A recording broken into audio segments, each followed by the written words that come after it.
जिनके चरण में सुर असुर सादर झुकाते शीश को, मेरी विनय युत वंदना उन जीन वीर जगदीश को।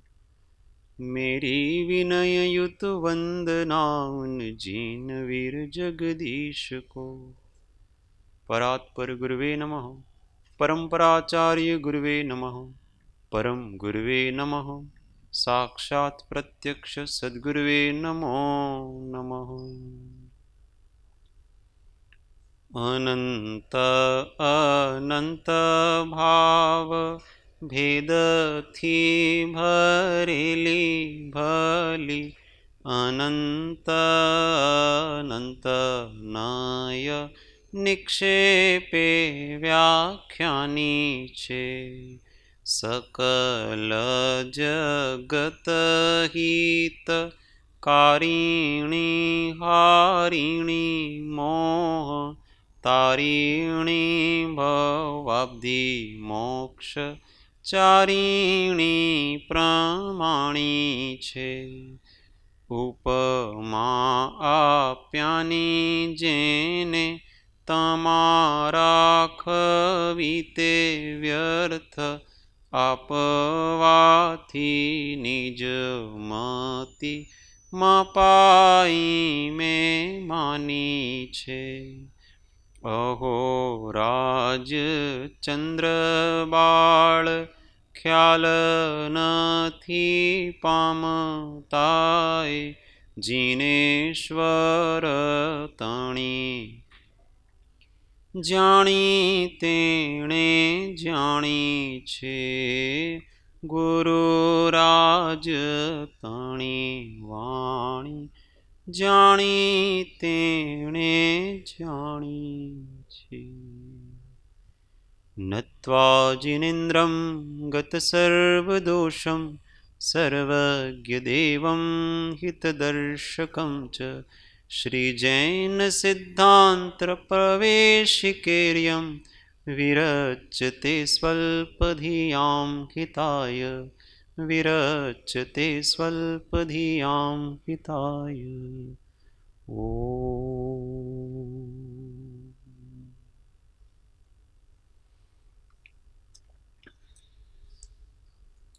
तत्व चर्चा में श्री जैन सिद्धांत प्रवेशिका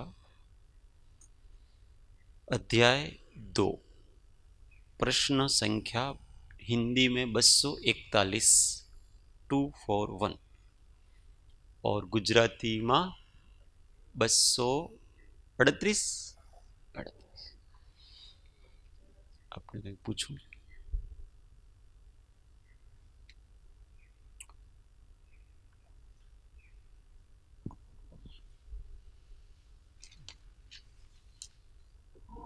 अपना छेल्ला स्वाध्याय में वर्गणा केवी रीते बने छे एनी घणी बधी विगत आपणे लीधी थी। हाँ, एमां एक बे प्रश्न छे जो जी। उद्गल परमाणु पोते द्रव्य तरीके अविभाज्य छे, पण एनी अंदर अनंत शक्तिना नो भाग छे, अंश, अने ए अविभागी अनंत प्रतिच्छेद अविभागी प्रतिच्छेद छे। એટલે શક્તિનો ભાગ છે, એટલે જુદી જુદી શક્તિનો ભાગ છે એમાં, એટલે અનંત અનંત છે પણ અવિભાજી છે. હા, એટલે કોઈ પણ પ્રકારની સામર્થ્ય હોય તો એ સામર્થ્યમાં સૌથી ઓછામાં ઓછો સામર્થ્ય તો એ એનો અવિભાગી અંશ કહેવાય. એનાથી ઓછું સામર્થ્ય નહીં હોય તો એવા ઓછામાં ઓછા સામર્થ્યના ટુકડા કરો તમે અવિભાગી પ્રતિચ્છેદનો. કેટલા થાય એક પૂતગલ પરમાણુમાં? તો અનંત થાય. એટલે અનંત અવિભાગી પ્રતિચ્છેદનો એક પૂતગલ પરમાણુ બને છે, એને જ વર્ગ કહેવાય છે. પણ એ પૂતગલ પરમાણુ દ્રવ્ય તરીકે તો અવિભાજ્ય છે, દ્રવ્ય તરીકે અવિભાજ્ય છે, પણ શક્તિ તરીકે એમાં અનંત હા યુનિટ્સ રહેલા છે. યુનિટ્સ છે, બરાબર. એને શક્ત્યાંશ કહેવાય છે, શક્તિના અંશ કહેવાય શક્તિયાંશ, બરાબર. છે. એ પૂતગલમાં ઘણી બધી સામર્થ્ય એટલે હોય એક છે. પરમાણુનો આપણે સાયન્સે પ્રૂવ કર્યું છે લગભગ, એટલે બરાબર હા. છે. એટલે એમાં અનંત શક્તિ રહેલી છે. કેવલ જ્ઞાનના પણ અવિભાગી અંશ છે.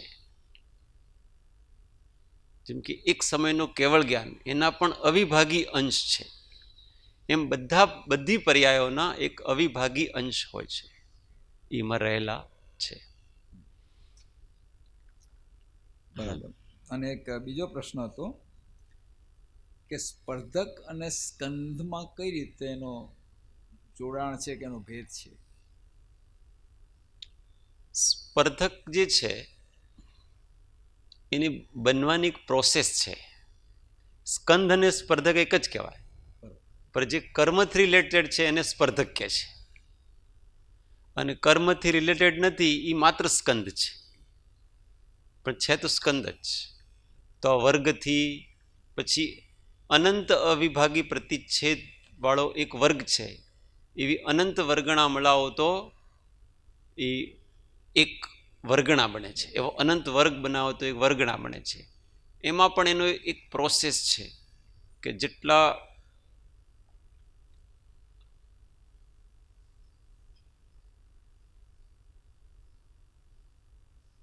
એક પૂતગલ પરમાણુ એક વર્ગ,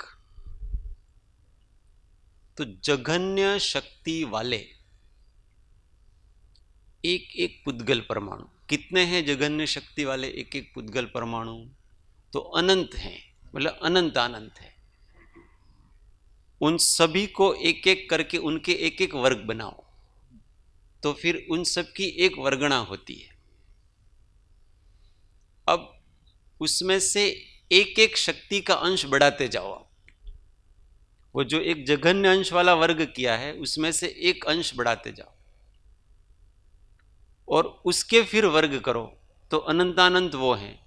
ऐसा करते करते उसको एक अंश बढ़ाया, दो अंश बढ़ाया, तीन अंश बढ़ाया, ऐसे ऐसे उसके वर्ग जमाते जाओ. एक तो जघन्य अंश के वर्ग, फिर जघन्य अंश से एक शक्ति अधिक वाले के वर्ग करो, फिर उसकी दो शक्ति अधिक वाले के करो, फिर तीन शक्ति अधिक वाले के करो. ऐसा करते करते जहां तक वो शक्ति के अंश अपने को प्राप्त होते उतने उतने वर्ग करते जाओ. वो सब उसका जो टोटल आएगा वो एक स्पर्धक बनेगा, वो एक स्पर्धक है. और ऐसे अनंत स्पर्धक होते हैं एक कर्म परमाणु में. ये माया ही अलग है पुद्गलों की, ये अलग ही प्रकार का है. चलो तो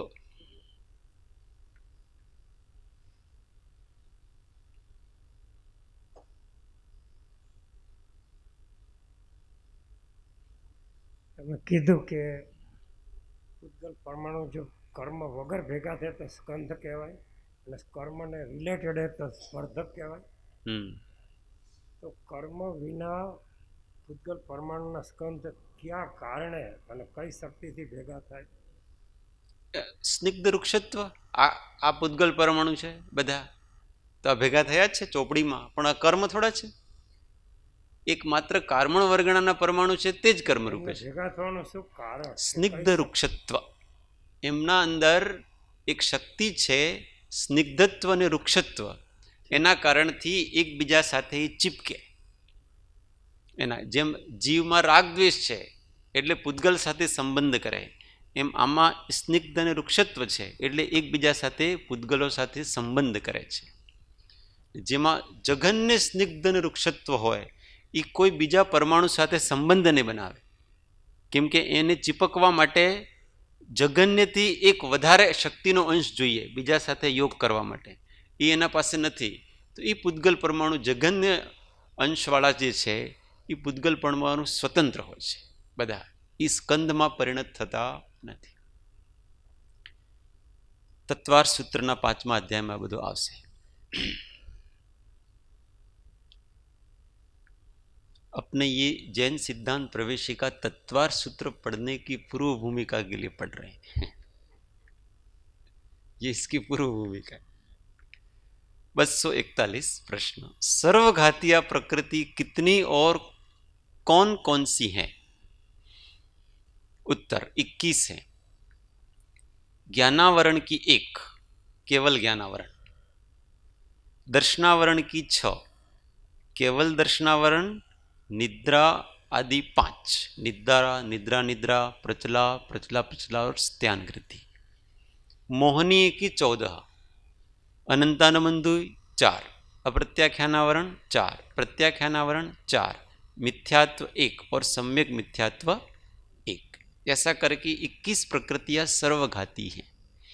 इसका अर्थ क्या हुआ कि ज्ञानावरण, केवल ज्ञानावरण कर्म का उदय होने पर किंचित भी केवल ज्ञान नहीं होता है, इसका अर्थ ऐसा हुआ, इसलिए उसको सर्वघाती कहा है। अब दर्शनावरण में केवल दर्शनावरण का उदय होने पर किंचित भी केवल दर्शन नहीं होता है, जो महासत्ता का प्रतिभास होता है ना, वो नहीं होगा। और निद्रा का उदय होने पर किंचित भी वहां दर्शन नहीं होगा, उस प्रकृति के कारण से। अन्य से होगा, कैसे होगा? तो वहां चक्षु दर्शन अचक्षु दर्शन वो हो सकते हैं, पर निद्रा के कारण जो आवरण है, उस आवरण के योग्य जो दर्शन होता है क्षयोपशम से, वो नहीं होगा। उसी प्रकार के से शेष 4 का दर्शन जान लेना। मोहनीय की 14 प्रकृति में अनंतानुबंधी कषाय का उदय है, तो वहां अनंतानुबंधी कषाय के कारण से किंचित भी सम्यक्त्वाचरण चारित्र प्रकट नहीं होगा, क्योंकि ये किसका घात करता है? क्योंकि ये चारित्र मोहनीय की प्रकृतियां हैं, इसलिए वो चारित्र को घात करेगी। और चारित्र 4 प्रकार का है, सम्यक्त्वाचरण, संयमासंयम, संयम और यथाख्यात चारित्र। मतलब सकल चारित्र, देश चारित्र और यथाख्यात चारित्र और सम्यक्त्वाचरण चारित्र। तो जो पहली चौकड़ी है वो सम्यक्त्वाचरण चारित्र का घात करती है। तो अनंतानुबंधी क्रोध मान माया के उदय से किंचित मात्र भी सम्यक्त्वाचरण चारित्र पैदा नहीं होगा, ये इसका काम। ऐसा नहीं कि वो चारित्र ही पैदा नहीं होने दे। उसी प्रकार से अप्रत्याख्यानावरण क्रोध मान माया का काम क्या है कि वो किंचित मात्र भी देश चारित्र पैदा नहीं होने देता है। उसका उदय हो तो देश चारित्र किंचित भी प्रकट होगा नहीं। सम्यक्त्वाचरण चारित्र हो सकता है, उसका घात नहीं करता। और प्रत्याख्यानावरण क्रोध मान माया लोभ का उदय होने पर किंचित भी सकल चारित्र पैदा नहीं होगा, ये उसका काम है।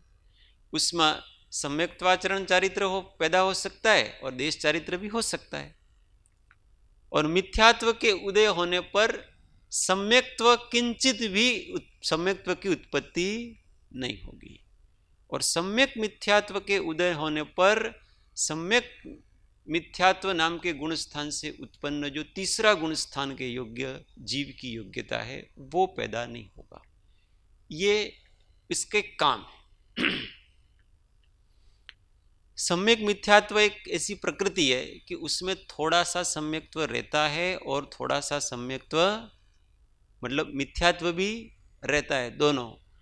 उसको देशघाती भी तो कह सकते हैं, क्योंकि इसके रहते हुए भी सम्यक्त्व रहता है, तो उसको देशघाती भी कह सकते हैं।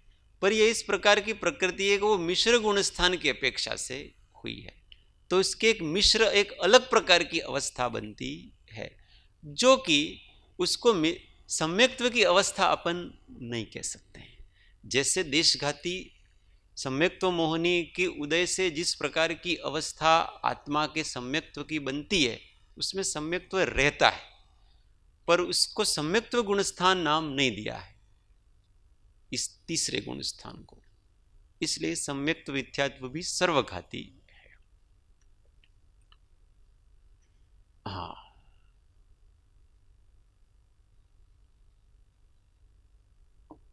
सम्यक्त्व आचरण એ જ સ્વરૂપ આચરણ પણ કંઈક કહે છે કે જુદું છે? हाँ, इसमें उसको स्वरूप आचरण, चौथुं गुण स्थानक ने, हाँ, इसमें इसको स्वरूप आचरण ऐसा नाम दिया गया है, पर वो आगम में पुस्तकों में मुख्य रूप से सम्यक्त्व आचरण ऐसा योग्य लगता है। आप बढ़ते बढ़ते क्रम में जाओ ना, तो सम्यक्त्व की उपस्थिति में चारित्र गुण की जो परिणति आत्मा में हुई है, उघाड़ हुआ है, वो सम्यक्त्व आचरण। ऐसा आगे आगे देश संयम के साथ में जो उसका चारित्र प्रकट हुआ है, वो देश संयम, ऐसा आगे आगे ले जा सकते। अब स्वरूपाचरण तो सभी है, सम्यक्त्वाचरण भी स्वरूपाचरण है, देश चारित्र भी स्वरूपाचरण है, सकल चारित्र भी स्वरूपाचरण है, और यथाख्यात चारित्र भी स्वरूपाचरण है।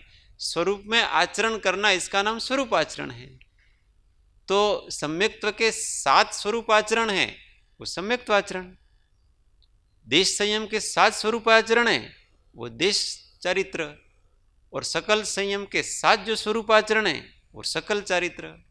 और समस्त कषा यथाख्यात चारित्र के साथ में जो स्वरूपाचरण है, वो संपूर्ण रूप से यथाख्यात चारित्र, ऐसे उसको लेना चाहिए।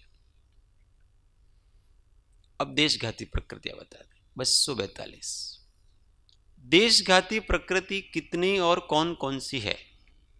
तो 26 ज्ञानावरण की 4, मति ज्ञानावरण, शुद्ध ज्ञानावरण, अवधि ज्ञानावरण और मन पर्याय ज्ञानावरण।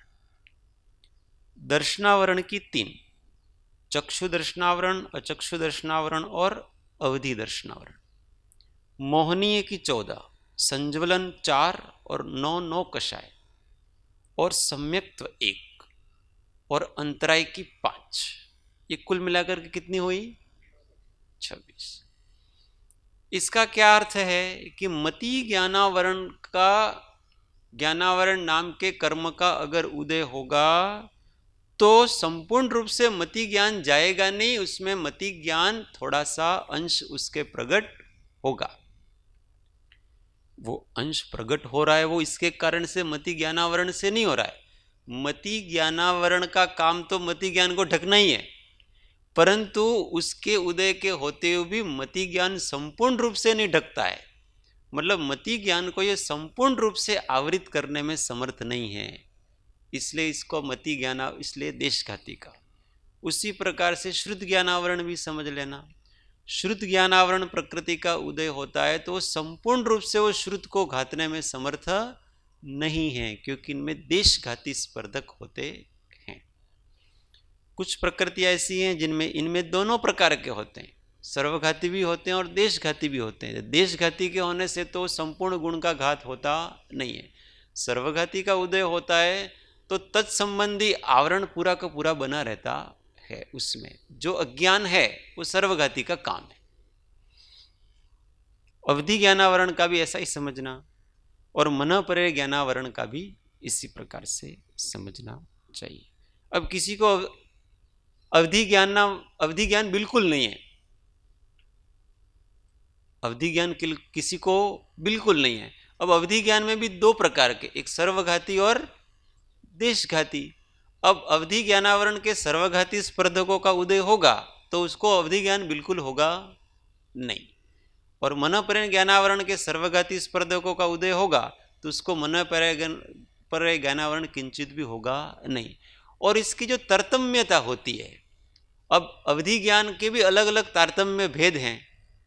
तो देशावधि ज्ञान जिसको प्रकट हुआ है तो वहाँ देशघाती स्पर्धक हैं, वहाँ काम कर रहे हैं, इसलिए उसको देशावधि ज्ञान प्रकट हुआ है, परंतु उसमें आवरण भी है और उसका उघाड़ भी है। इस प्रकार हाँ, तो वो क्षयोपशमिक है, सारी व्यवस्था है।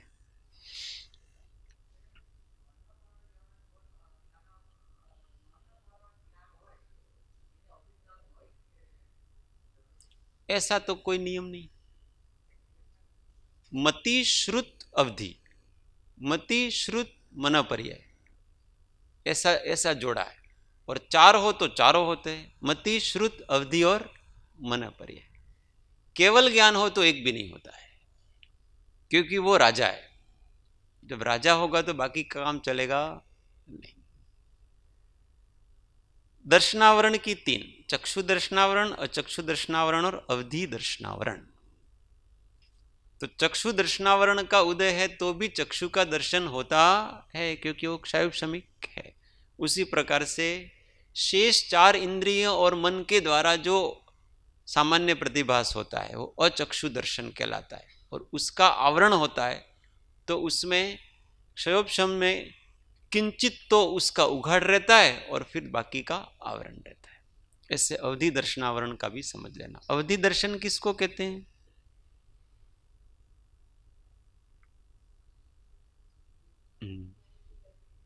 हाँ, अवधि ज्ञान के पहले जो वस्तु सामान्य की सत्ता का प्रतिभास होता है उसको अवधि दर्शन कहते हैं। मोहनी की 14, संज्वलन 4, क्रोध मान माया लोभ। अब इनका उदय होता है तो भी सकल चारित्र रहता है। जो छठे सातवें गुण स्थान में पैदा होता है वो सकल चारित्र होता है। मतलब संपूर्ण रूप से चारित्र को ढकता नहीं है, परंतु ये यथाख्यात चारित्र को ढक देता है। और नौ कषाय रहती हैं तो इसमें भी सकल चारित्र रहता है। हास्य, रति, अरति, शोक, भय, जुगुप्सा और वेद कषाय के उदय होने पर भी सकल चारित्र मतलब मुनिपना वहां पर रहेगा। ये मुनिपने का घात नहीं करते हैं।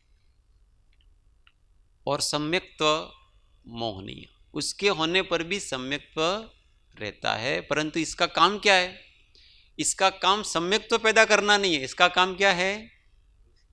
सम्यक्त्व में दोष पैदा करना है। ऐसा नहीं कि उसके रहने पर सम्यक्त्व होता है मतलब इसके कारण से क्षयोपशम सम्यक दर्शन होता है, ऐसा नहीं, परंतु इसके कारण से दोष लगता है। और अंतराय की 5, ये सभी क्षयोपशमिक जितने अंतराय गुण हैं दाना, क्षयोपशमिक दान, क्षयोपशमिक लाभ, क्षयोपशमिक भोग, क्षयोपशमिक उपभोग और क्षयोपशमिक वीर्य, इन सब में देशघाती प्रत्ययों का उदय रहता है। इसलिए थोड़ी तो शक्ति होती है और थोड़ी नहीं होती है सब में। थोड़ा तो हम दान दे सकते हैं, परंतु थोड़ा जितना चाहे इतना नहीं दे सकते हैं, पर इतनी अपनी शक्ति के अनुसार तो दे सकते हैं। तो वो क्षयोपशम है शक्ति का, इसलिए उसका दे सकते हैं। जहां भी क्षयोपशम शब्द आया वहां आंशिक आवरण और आंशिक उघाड़, इस प्रकार से उसको समझ लेना चाहिए। बराबर? इसमें कोई प्रश्न? 243 अपने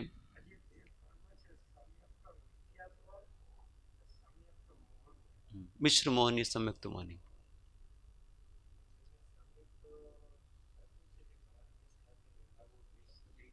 हाँ, उसको शॉर्ट में मिश्र मोहनी ऐसा बोलना। मिश्र मोहनी और सम्यक्त मोहनी। तो हाँ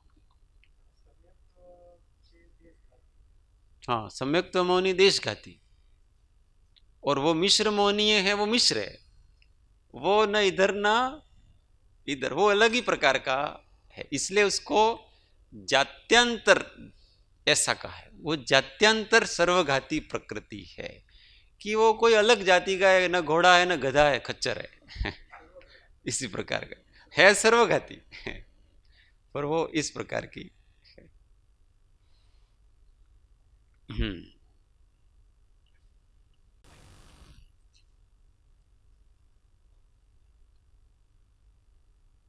જ્યારે આપણે ક્ષયોપશમ જ્ઞાનની વાત કરીએ ત્યારે એમાં કયા કયા જ્ઞાન આવી જાય? मति ज्ञान, श्रुत ज्ञान, अवधि ज्ञान, मन पर ज्ञान, चारों ज्ञान क्षयोपशम आ जाते।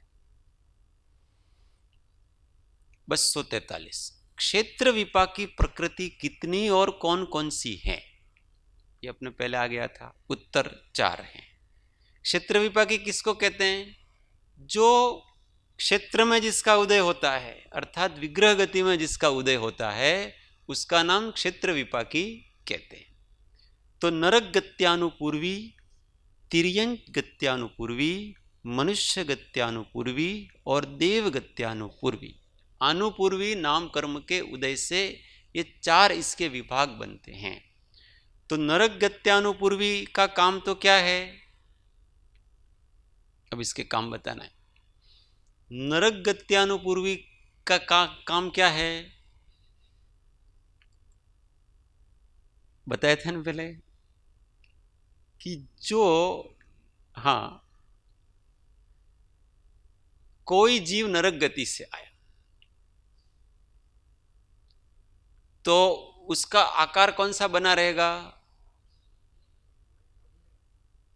उसका जो शरीर का आकार वो कौन सा बना रहेगा? जो पहला था वो पहला बना रहेगा। इस प्रकार से उसको जानना। उसका उल्टा भी, नरक गति की ओर प्रवाहमान है और मनुष्य है तो उसका आकार कैसा बना रहेगा? मनुष्य का आकार का। ऐसे चारों का इसको समझ लिया। तब बहुत चर्चा कर ली इसकी। 244 भव विपा की प्रकृति कितनी और कौन कौन सी है? तो 4 है। नरकायु, तिर्यंचायु, मनुष्यायु और देवायु। ये भव में इसका विपाक होता है।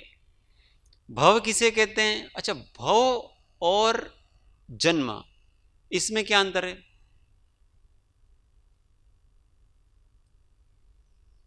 जन्म में विपाक तो नहीं हुआ इसका। जन्म में विपाक तो क्षेत्र विपाकी का हुआ, अथवा कोई भी मान लो इसको। भव और जन्म में अंतर क्या है? अपन कहते हैं नया भव धारण किया और नया जन्म धारण किया। हम्म हम्म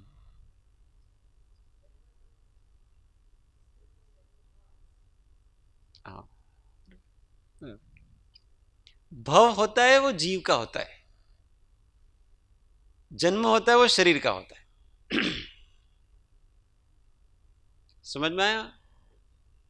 इसलिए जन्म कब होता है पता है? जब प्रथम बार 9 कर्म वर्गणाओं को धारण करता है, तो जब नवीन शरीर के योग्य वो पुद्गल परमाणु को ग्रहण करता है, तो वहां कहते हैं कि अब उसके वहां जन्म हुआ। और भव धारण कब होता है? जब जैसे ही जीव देह छोड़ता है और विग्रह गति में पहले समय से भी अगला भव धारण उसने कर लिया। पर अगला शरीर कब धारण करेगा? वो जब प्रथम बार वो 9 कर्म वर्गणाओं को ग्रहण करेगा।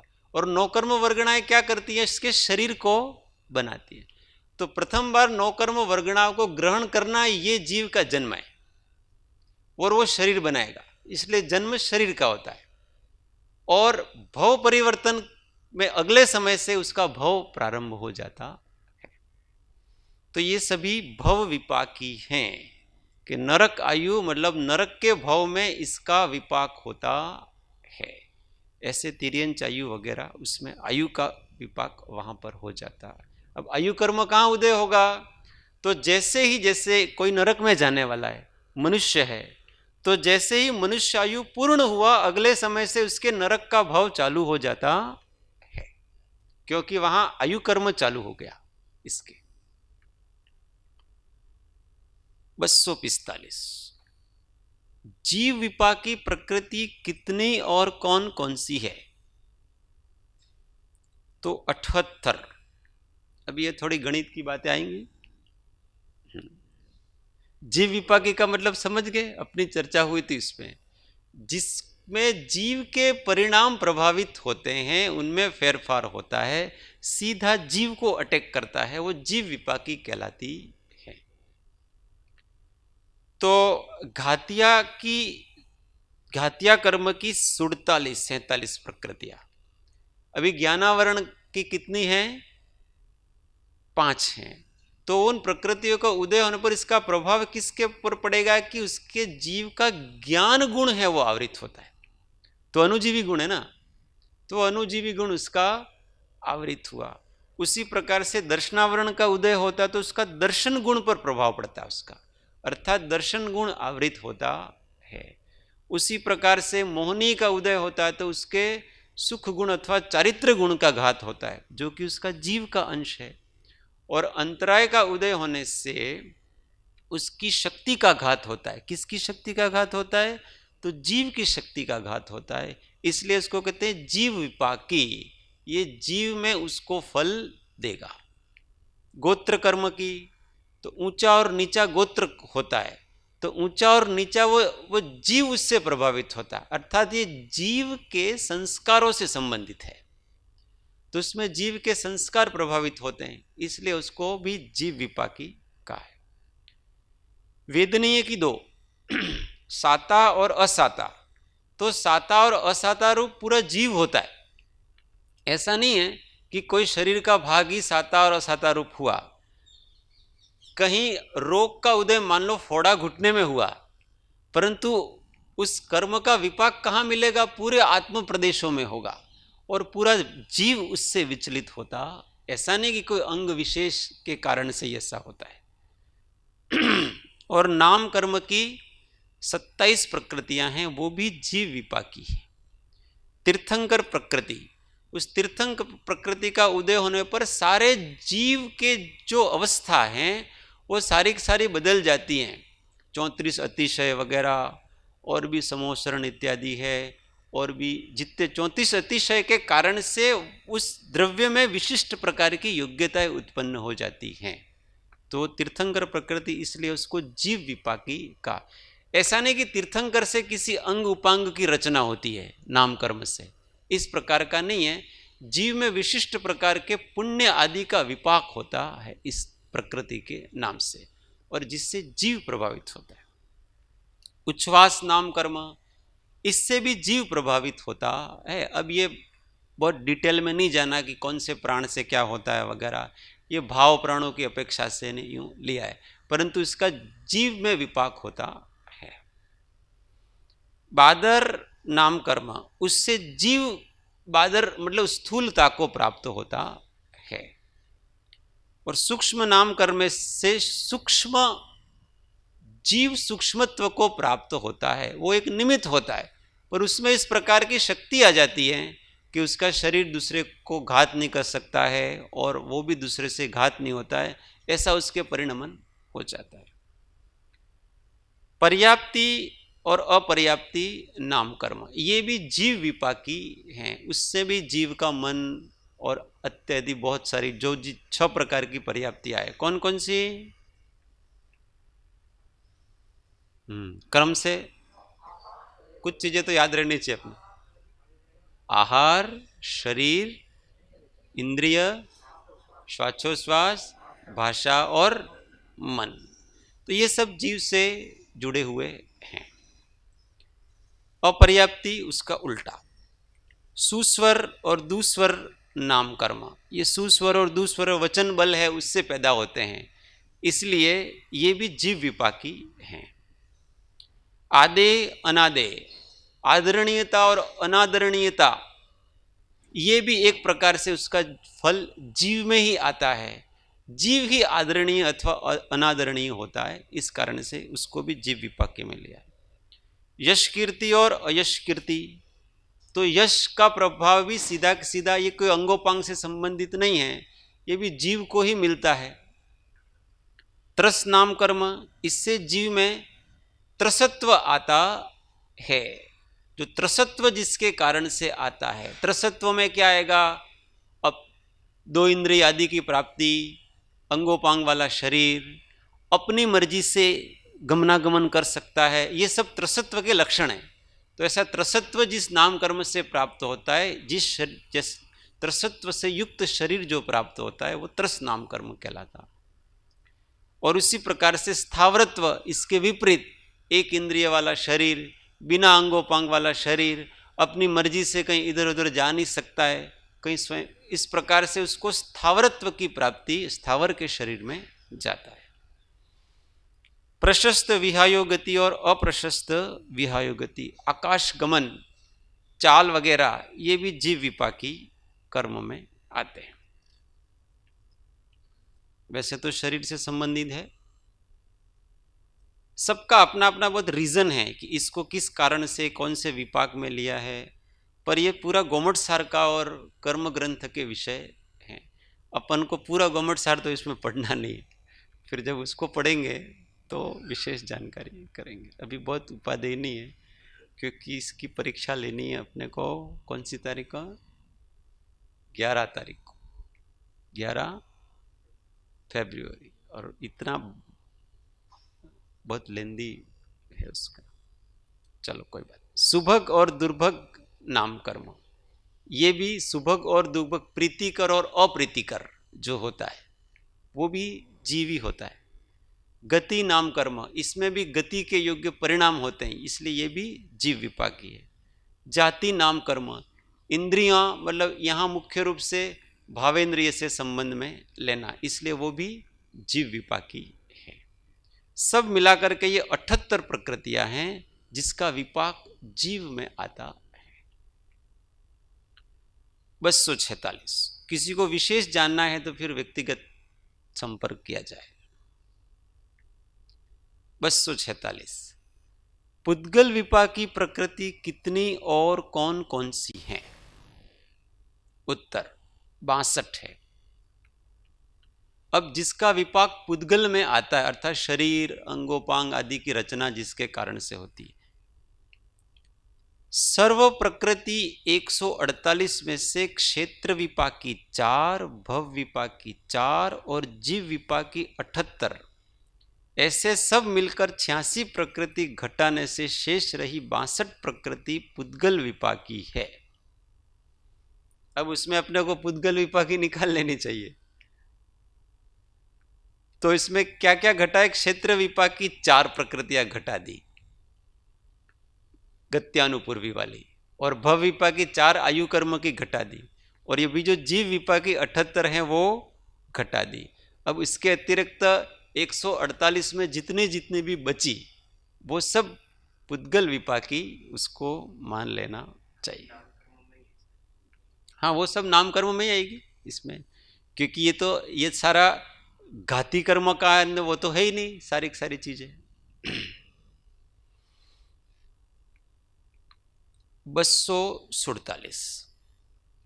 पाप प्रकृति कितनी और कौन कौन सी है? 100 है। घातिया कर्म की 47, असाता विदनी 1, नीच गोत्र 1, नरकायु 1 और नाम कर्म की 50। नरक गति, नरक गत्यानुपूर्वी, तिर्यन गति, तिर्यन गत्यानुपूर्वी, जाति में से आदि की 4, संस्थान अंत के 5, सहनन अंत के 5, स्पर्शादिक 20, उपघात 1, अप्रशस्त विहायो गति 1, स्थावर 1, सूक्ष्म 1, अपर्याप्ति 1, अनादय 1, अयशस कीर्ति 1, अशुभ 1, दुर्भक 1, दुस्वर 1, अस्थिर 1, साधारण 1। ये सब कौन सी प्रकृतियां हैं? पाप प्रकृतियां। घातिया कर्म की तो सभी पाप प्रकृतियां ही हैं, जिसके कारण से जीव के ज्ञान आदि ढक जाते, क्योंकि वो मोहनीय से संबंध, मोहनी की 28 और बाकी सब उसके कारण से जीव का ही घात होता है। अब जो जीव को ही घात करें पूरे का पूरा, उसको पापी कहेंगे। असाता वेदनीय की 1, ये भी पाप प्रकृति है। क्यों? क्योंकि इससे जीव को सुहावनापना लगता नहीं है। नीच गोत्र, जीव इसको पसंद करता नहीं है। जीव को जो पसंद नहीं आए ना, वो पाप प्रकृति, ऐसा शॉर्ट में समझ लेना। और जीव को जो पसंद आए ना, वो पुण्य प्रकृति, ऐसा समझ लेना। जिससे घातिया कर्म की है, तो अब ज्ञानावरण का उदय होता है तो क्या होता है? हमको कुछ जानना है तो हम समझ नहीं सकते, तो अपने को अजानकारी पसंद नहीं है जीव को जानकारी ही पसंद। देखना है तो देख नहीं सकते, तो दृष्णावरण तो हमारी नापसंद है सारी की सारी। मोहनीय में हमको श्रद्धा करनी है अथवा कषाय आदि पसंद, मतलब उसको अच्छी नहीं लगती है, पर नहीं करना चाहे तो भी होती है। तो ये पसंद नापसंद, तो नापसंद जितनी है वो पाप है, कि जीव को पसंद नहीं आता है वो। ऐसे नीच गोत्र किसी को पसंद नहीं है, नरकायु भी किसी को पसंद नहीं है। बाकी की 3 आयु हैं वो जीव को पसंद है, उसमें वो रहना चाहता है, मरना नहीं चाहता। पर ये नारकी जीव होते हैं, वो ऐसी हमेशा भावना करते हैं कि हमारे ये शरीर छूटे कब, हम इस भव से मुक्त कब हो, ऐसा। और बाकी के तीनों, देव में, मनुष्य में और तिर्यंचों में कोई मरना चाहता नहीं, अर्थात शरीर को छोड़ना चाहता नहीं है। अब कोई सुसाइड करते हैं वो अपवाद नहीं लेना, वो तीव्र कषाय के कारण ऐसा करते हैं। परंतु प्रिय होता है जानवरों को भी अपना। वो राजा की कथा आती है ना, राजा को किसी मुनिराज ने कहा कि भाई तुम्हारे 7वें दिन मृत्यु हो जाएगी, तो वो अपने बच्चे के पास आया और कहा कि 7वें दिन मृत्यु होगी और महाराज ने कहा है कि तू पाखाना में ही पैदा होगा कीड़ा बन करके, तो तुम ऐसा करना कि मैं जैसी मृत्यु हो, क्योंकि समूर्छन होता है तुरंत पैदा हो जाएगा वो, तो तू पाखाने में जाना, मतलब टॉयलेट में, और वहां वो कीड़ा देखना और देख करके मार देना तुरंत। अब बेटे ने कहा ठीक है, जो आ गया। अब जैसे ही पिताश्री मरे और वो वहां गया और वो कीड़ा देखा उसने, पर वो कीड़ा को मारने जाए तो कीड़ा अंदर घुस जाए, वो हाथ में ही नहीं आए। अर्थात उसको वो पर्याय प्रिय है, वो शरीर प्रिय है। जो प्रिय है तो वो पुण्य प्रकृति हुई, इसलिए प्रिय की अपेक्षा से वो पुण्य प्रकृति कहलाती।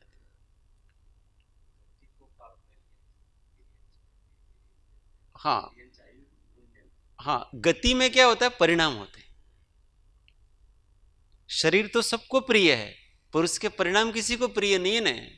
अब जानवरों जैसा परिणाम किसी को प्रिय नहीं है, पर उसका शरीर तो सबको प्रिय हो जाता है, इस अपेक्षा से उसको ले आए।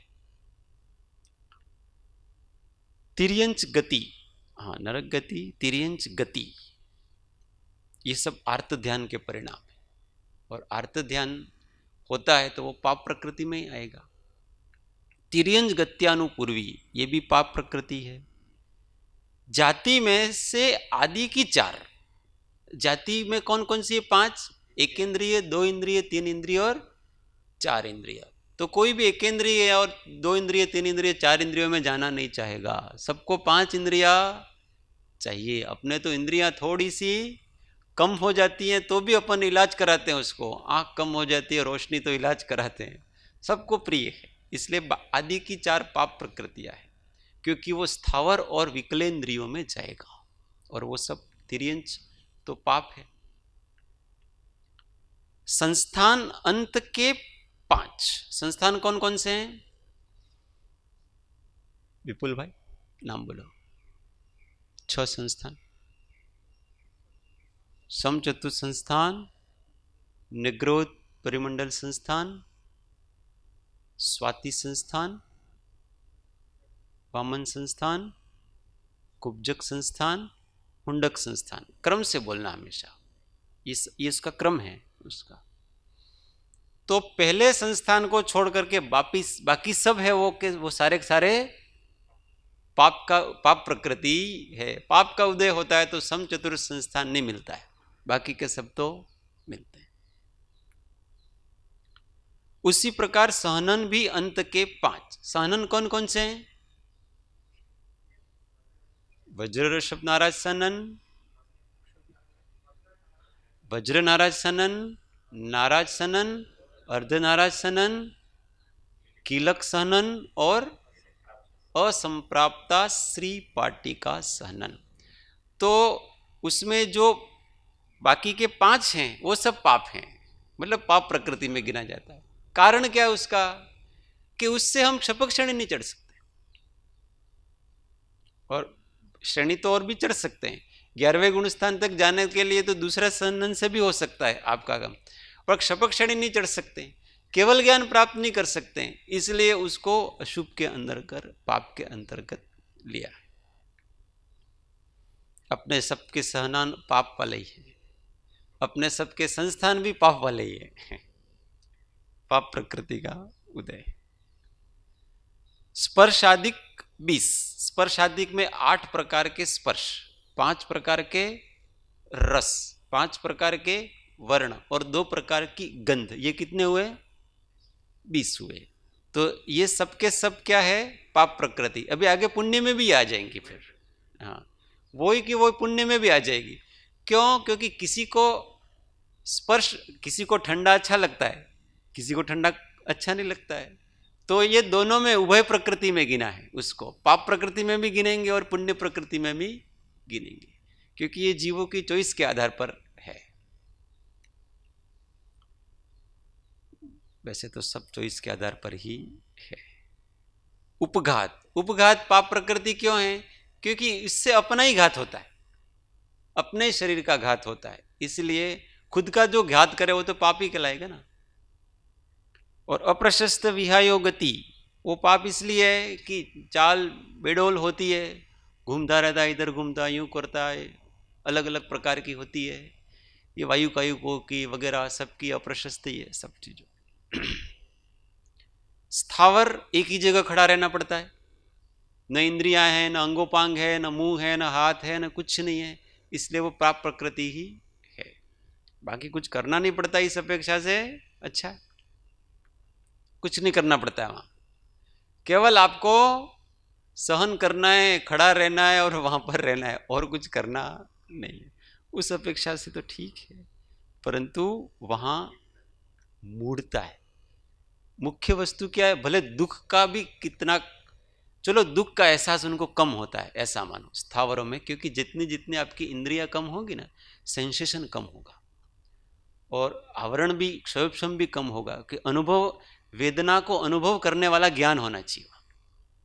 क्योंकि किसी को भी अनुभूति करने के लिए ज्ञान चाहिए, ज्ञान की जितनी उत्कृष्टता होगी उतनी उतनी आपको वेदना भी, अच्छी वेदना, बुरी वेदना, संवेदन सब उतना उतना होगा। अब वहां अनुभूति करने वाला ज्ञान का क्षोभक्षम भी कम है, इसलिए उसको वेदना भी उस अपेक्षा से अव्यक्त ही है, व्यक्त वेदनाएं भी वहां पर होती नहीं है। परंतु वो जीव निद्रा, जैसे अपन नींद में सोते हैं ना, तो किसी को बहुत वेदना वगैरह हो रही है तो उसको नींद की गोली दे देते, निद्रा में उसका एहसास उसको कम हो जाता है। एहसास कम हो जाता है इसका अर्थ ये नहीं कि विपाक कम हो गया उसका है, परंतु उसकी अनुभूति को, उसके सेंसेशन को वहां पर नष्ट कर दिया जाता है। तो वहां मूढ़ता नाम का एक गुण, एक दोष पैदा होता है, वो विवेक विकलता है, अनुभूति, वो जड़ हो जाना चाहता है एक प्रकार से, वो कुछ मतलब किसी प्रकार का कोई अनुभव करना ही नहीं चाहता है। तो वहां आत्मा अनुभव भी नहीं होगा, वहां केवल अज्ञान अंधकार में एकदम तमस में लीन है। ये जितने भी नीचे वाले एक इंद्रिय हैं, दो इंद्रिय, ये तामसिक प्रकृति के जीव से। तामसिक प्रकृति किसको कहते हैं, कि जो जड़ प्रकार के, जिनको कोई संवेदनाएं नहीं है, उनको तामसिक प्रकृति कहते हैं। बस वो पड़े हुए हैं बेभान में, उनको कोई चिंता किसी प्रकार की नहीं है, बेहोशी।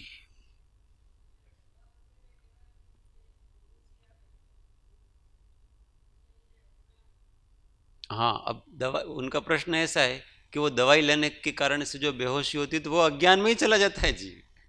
अब वहाँ आत्म जागृति रहती ही नहीं है, वहाँ तो आपका जैसा कर्म का उदय आया वैसे आपके भाव होंगे, वैसे परिणाम होंगे, और बेभानी में जीव जीता है तो उस समय जैसी लेशा होगी उसके अनुसार आपकी गति का बंध होता रहेगा, और होगा मान लो अशुभ लेशा में ही आपके परिणाम चल रहे हैं तो अशुभ बंध होगा, आप बुद्धिपूर्वक उसमें कोई सुधार नहीं कर सकते।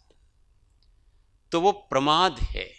निद्रा किसमें आता है, प्रमाद में आता है। तो जब बेहोशी में पता नहीं चलता है कि क्या हो रहा है, तो उस समय जो कर्म उदय में आता है उस कर्म का क्या होता है? कर्म तो अपना फल देगा, तो उसका भोग हो जाता है कि बाकी रह जाता है? उसका बंध भी होता है, अच्छा। परंतु उसमें उपयोग अभी कम है तो उसका बंध भी कम होगा।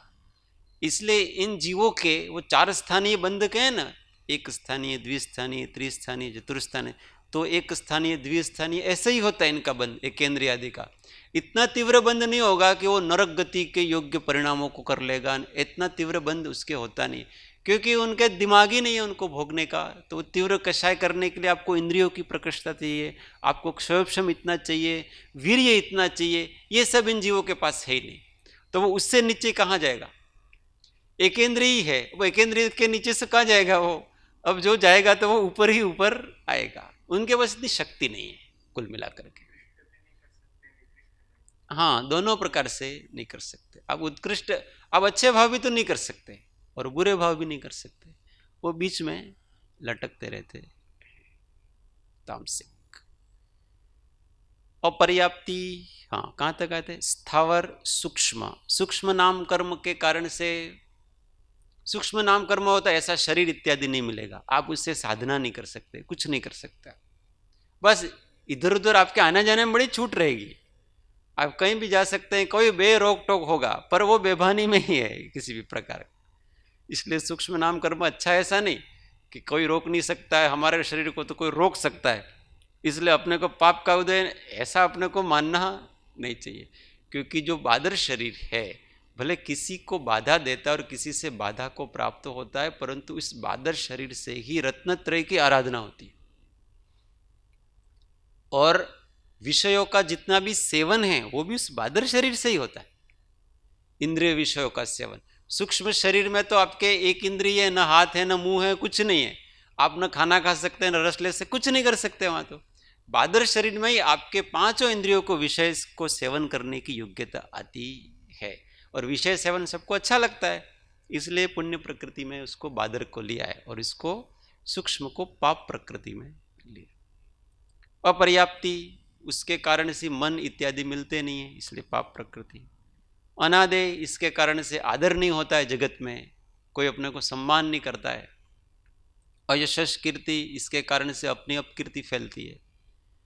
अशुभ नाम कर्म, इस अशुभ नाम कर्म के कारण से अवयव सुंदर वगैरह नहीं रहते हैं तो कोई पसंद नहीं करता है।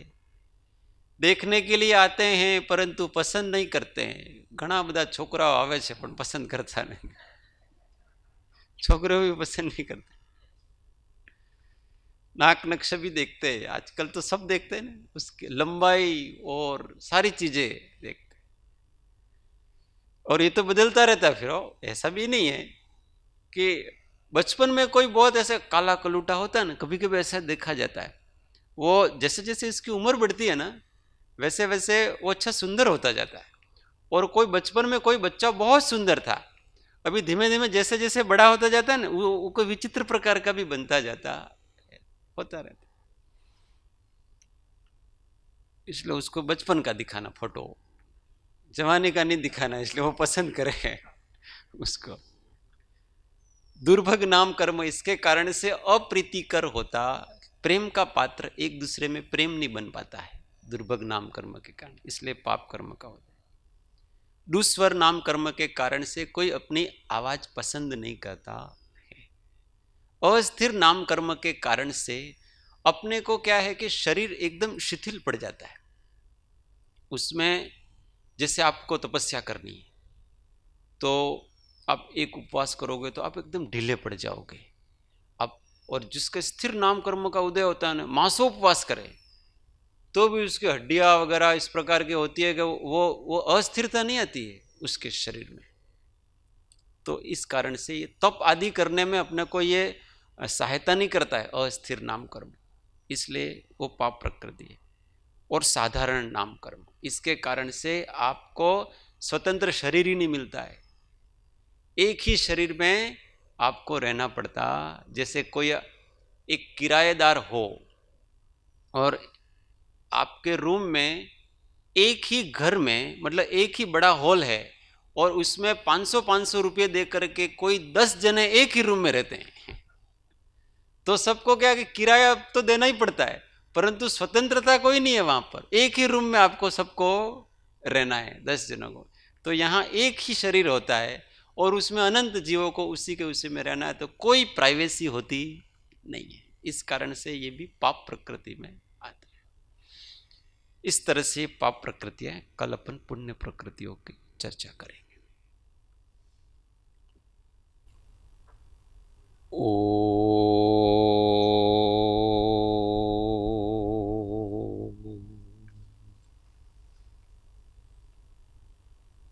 देह छता जेनी दशा वर्ते देहाती, ते ज्ञानी ना चरण मा हो वंदन अगणित। ते ज्ञानी ना चरण मा हो वंदन अगणित। सद्गुरु देव की जय, परम कृपाळु देव की जय, त्रिलोकनाथ की जय, सब संतन की जय। आनंद घन ओ।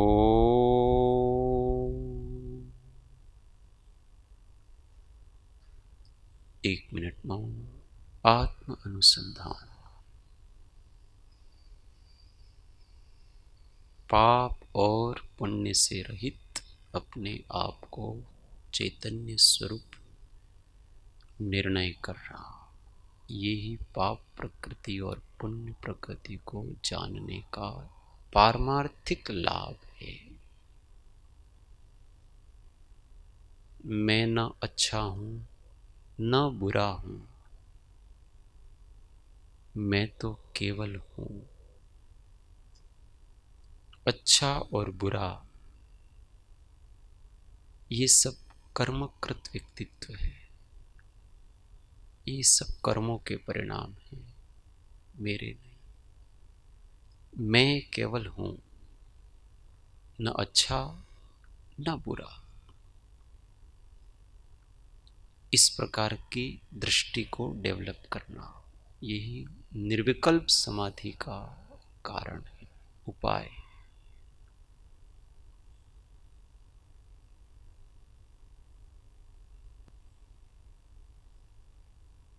ओ शांति शांति शांति। जय सद्गुरु।